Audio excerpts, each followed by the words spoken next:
Hello नमस्कार मित्रांनो, आज आपण नवीन व्हिडिओ आपल्यापर्यंत पोहोचवण्याचा प्रयत्न करत आहे. मेट्रोपोल आपण जेव्हा पुश करतो त्यावेळेस आतमध्येच राहून जातो. आतमध्ये राहिल्यामुळे पाणी खूप वेस्टेज जातं. त्यावेळेस काळजी करायचं काही कारण नाही आहे. तुम्ही हा व्हिडिओ जर संपूर्ण बघितला तर सगळं तुमच्या सर्व लक्षात येऊन जाईल. सगळ्यात पहिले आपल्याला हा मेट्रोपोल खोलून घ्यायचा आहे. खोलल्यानंतर हा कसा खोलायचा वगैरे काय कसं बघायचं हे तुम्हाला लाईव्ह दाखवतो आहे. त्याच्यामुळे तुम्ही व्यवस्थित पहा. एक बघा त्याचे कुठलेही स्पेअर पार्ट हरवण्याचं काम करू नका. एकही पार्ट तुमचा हरवला की परत मी शॉपवरती मिळणं मुश्किल आहे. कारण सहजासहजी पार्ट कंपनीकडे अवेलेबल असतात.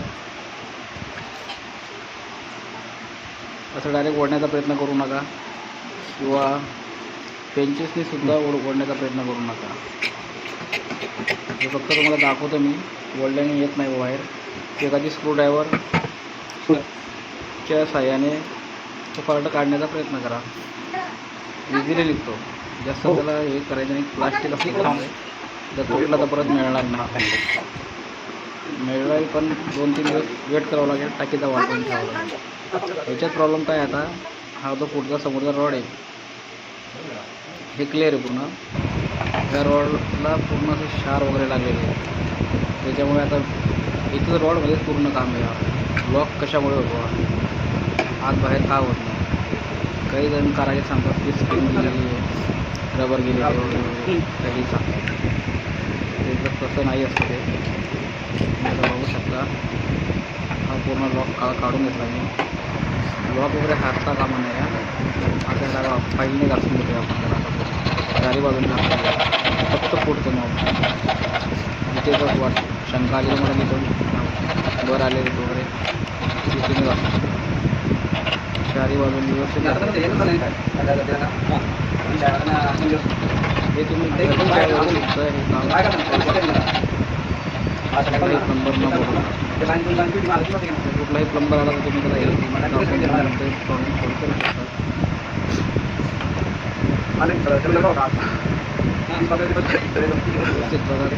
व्हिडिओ स्किप करून बघू नका. हा संपूर्ण पार्ट महत्त्वाचा आहे. नेक्स्ट टाईम तुम्हाला परत डायव्हर्टरचं लागेल बघा. आता बघा याला ग्रीसिंग करून घ्यायची सर्व. ग्रीसिंग केलं तर परत हे जसं आपण काढलं ते लावून चेक करायचं. बरोबर दांडे वगैरे इझिली जाते का रॉडमध्ये चेक करून घ्यायचं. अगोदर जातं इझिली. तुम्हाला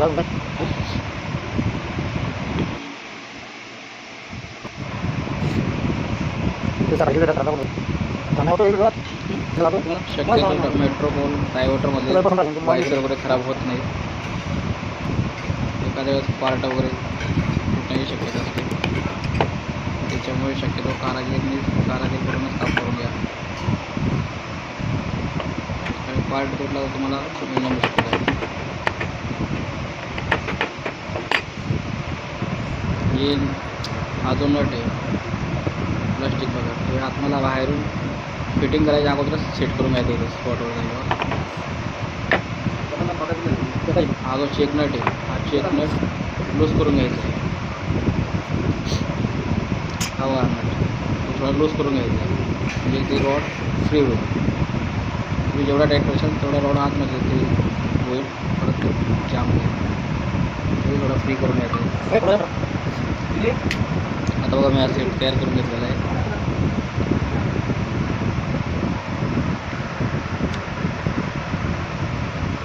चेक करून घ्यायचं आहे.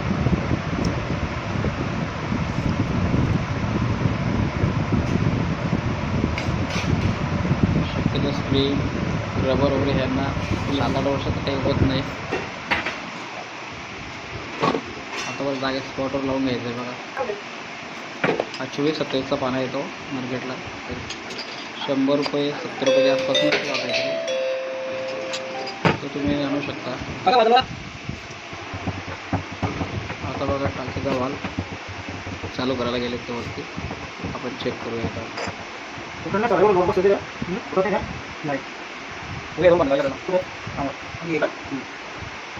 वाल चालू केलेला आहे त्यांनी. भांड्यात पाणी येत नाही, याचा आज सक्सेसफुल झालं आहे आपलं. वरचं साईड बघू आता, हे लावून शोप्लेट वगैरे लावून त्याचं पूर्ण साहित्य जसं काढलं तसं लावावं लागेल. आता परत बोल्ट क्लिअर झाला आहे, 100% सक्सेस झालेला आहे.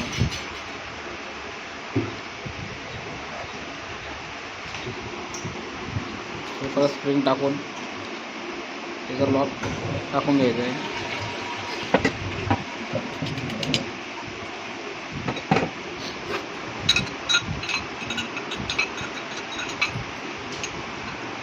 जसं काढलं तसं परत त्याच सिस्टमने परत लावून घ्यायचं आहे.